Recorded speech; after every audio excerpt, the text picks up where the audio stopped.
Pemirsa, debat Capres dan Cawapres yang akan berlangsung pada 17 Januari 2019 besok menjadi momen yang ditunggu-tunggu bagi masyarakat yang akan melaksanakan pesta demokrasi. Lalu seperti apa komitmen dan strategi penegakan hukum, HAM, pemberantasan korupsi, dan penanggulangan terorisme dari masing-masing kubu? Dan untuk membahasnya telah hadir bersama kami di studio. Ada Bapak Ifdal Kasim, tenaga ahli utama staf khusus kantor kepresidenan yang juga pernah menjabat sebagai ketua Komnas HAM. Kemudian ada Bung Rasman yang saat ini lagi berada di Medan, politisi PKB, serta ada dari kubu Prabowo Sandi, ada Bung Andre Rosiade, politisi Partai Gerindra, yang juga juru bicara Prabowo Sandi. Juga kemudian ada Bapak Suparji Ahmad, analis sekaligus ahli hukum dari Universitas Al-Azhar. Selamat pagi, Assalamualaikum Bapak. Ya, ini besok adalah momen yang sangat ditunggu. Kalau persiapan dari masing-masing kubu ini seperti apa? Kita langsung tanya dulu ke Bang Andre dulu kali ya. Bang Andre, bagaimana persiapannya Bang untuk besok Bang? Ya alhamdulillah ya, 2 hari ini Pak Prabowo dan Bang Sandi ya melaksanakan agenda internal untuk mempersiapkan debat yang akan dilakukan tanggal 17 Januari besok. Jadi insya Allah Pak Prabowo sudah menyiapkan diri dan bersama Bang Sandi dan siap mengikuti debat besok. Siap. Kalau begitu sudah siap dari kubu nomor 2 ya. Kita ke Bang Rasman saat ini di Medan. Bang Rasman, bagaimana persiapan dari kubu Jokowi dan untuk besok? Baik, terima kasih. Kami dari tim kampanye nasional Jokowi Ma'ruf untuk besok melakukan debat Pilpres yang pertama itu telah mempersiapkan diri jauh-jauh hari ya.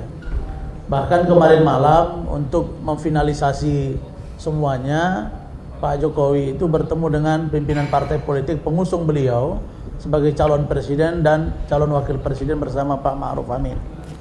Tetapi saya ingin menjelaskan bahwa sebaiknya menurut saya hal-hal yang terkait dengan konteks masa lalu atau sejarah, apakah itu pelanggaran HAM, apakah itu korupsi, apakah itu tentang penegakan hukum dan lain-lain, itu boleh dibedah gitu. Misalnya kalau sekarang ini orang melihat novel Baswedan misalnya, karena tidak dapat sudah menjadi 630 hari belum diketahui siapa pelakunya, maka dibentuklah Satgas. Saya sependapat dengan itu. Tapi kita juga perlu membentuk Satgas yang lain, yaitu tentang hilangnya 13 mahasiswa pada tahun 98 ketika reformasi. Artinya bahwa rakyat itu harus disuguhkan dengan informasi yang real, meskipun belum ada putusan pengadilan yang berkekuatan hukum tetap tentang siapa pelaku penculikan itu, tapi ini berimplikasi bagi rakyat agar rakyat tahu sesungguhnya seperti apa yang dimaksud dengan pelanggaran HAM, kemudian seperti apa dengan penegakan hukum kita hari ini, seperti apa dengan korupsi hari ini, dan seperti apa dengan terorisme hari ini. Seperti itu. Ya, baik. Terima kasih Bang Rasman. Ya, silakan. Memang ingin tanya ke Bang Andre. Bang Rasman, kemana aja Pak Jokowi 4 tahun ini gitu loh. Baru Bang Rasman berpikir untuk membentuk Satgas atau apapun lah namanya. Pak Jokowi itu sudah jadi presiden. Nawacita bidang hukumnya waktu berkampanye atau menina-bobokkan rakyat di 2014 itu, beliau menyatakan ada nawacita bidang hukum akan menyelesaikan masalah HAM masa lalu.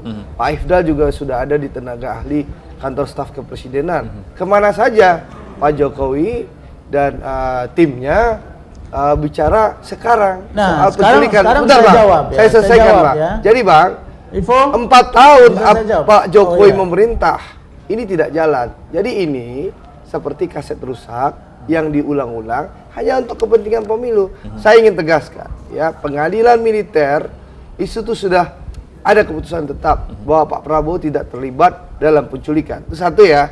Tapi kalau mau dibuka pengadilan, monggo silahkan.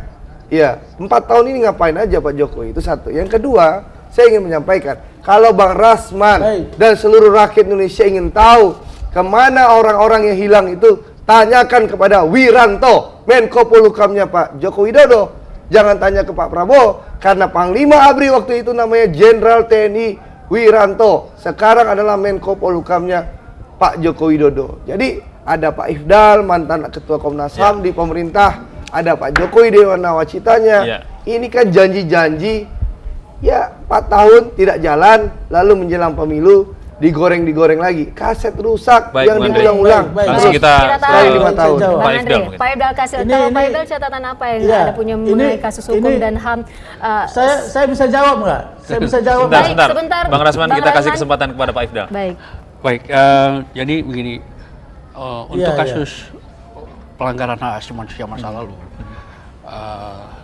tadi Bang Andre mengatakan kemana saja 4 tahun.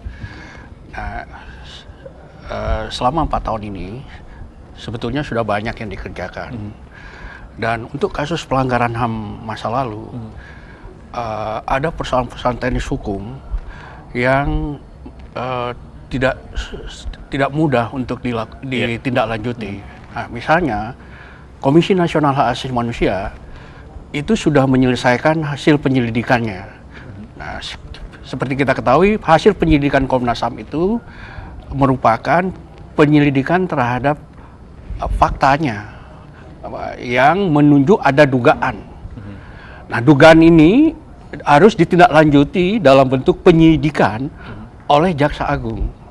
Nah, masalah yang dihadapi Jaksa Agung untuk menindaklanjuti hasil penyelidikan Komnas HAM itu berputar di persoalan regulasinya, di mana dalam regulasi Undang-Undang Nomor 26 Tahun 2000 mengharuskan adanya rekomendasi DPR untuk membentuk pengadilan HAM. Pengadilan HAM itu, pembentukan pengadilan HAM ini menjadi sesuatu yang diharuskan untuk memulai penyidikan oleh Kejaksaan Agung.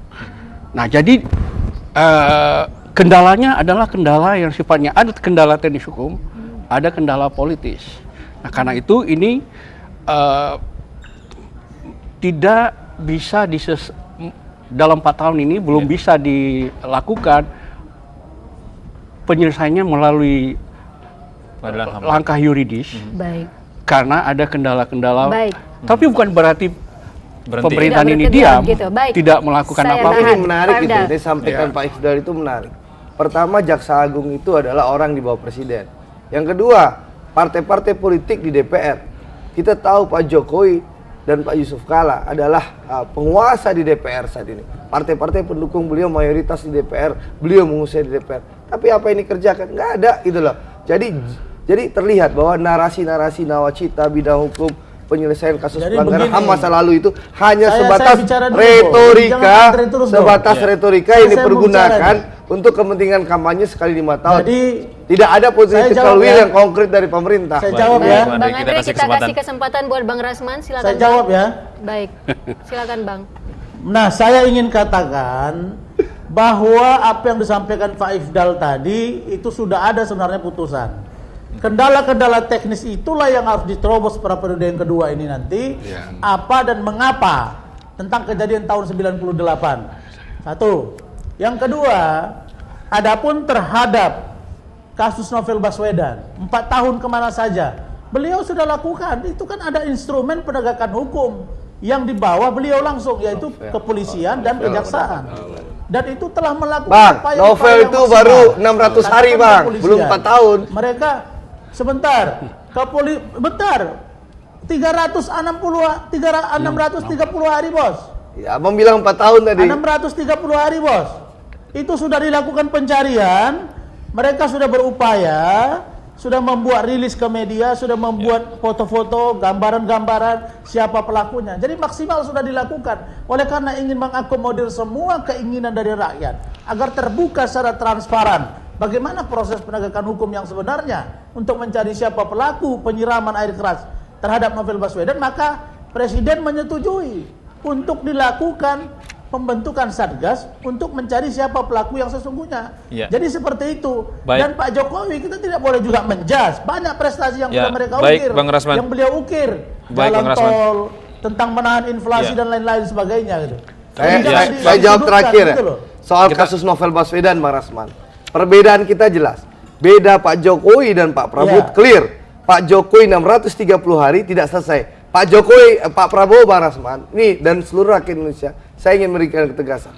Dalam 100 hari pemerintahan Prabowo Sandi, kasus Novel Baswedan insya Allah akan selesai pelakunya sudah ditangkap dan akan diantar ke pengadilan. Baik, itu komitmen ya, kan komitmennya Itu dari komitmen. Itu kan pasangan janji nomor dari- dua. Karena begini, sebenarnya terlaksana. penyelesaian kasus Itu kan novel janji. Baswedan itu bukan kendala teknis Itu masih sekarang. janji. Tapi Jangan- kendalanya jangan adalah seperti kendala apa. political will. Saya Kita tidak lihat melihat bahwa itu banyak sesuatu yang kepentingan baik, sekali, bahwa ada penguasa, Presiden sudah orang yang melakukan berkuasa political will. yang coba-coba Ya. menghalangi. Baik. Jadi Baik, pemerintah Satgas Pak sebelumnya juga Jokowi sudah diminta berkali-kali. kurang bernyali untuk menyelesaikan Bahkan kasus baik, novel Oke, Pak baik, Baswedan. mari kita ke Pak Pada Suparji. waktu berobat ke Singapura, Iya. Novel Baswedan itu bahkan disuruh Bung Rasman, ini bukan kita berobat, kesempatan dari kita ingin menyelesaikan Bung Andre. kasus gitu loh. Bung Andre dan Bung Rasman. 630 hari Pak Jokowi kemana saja.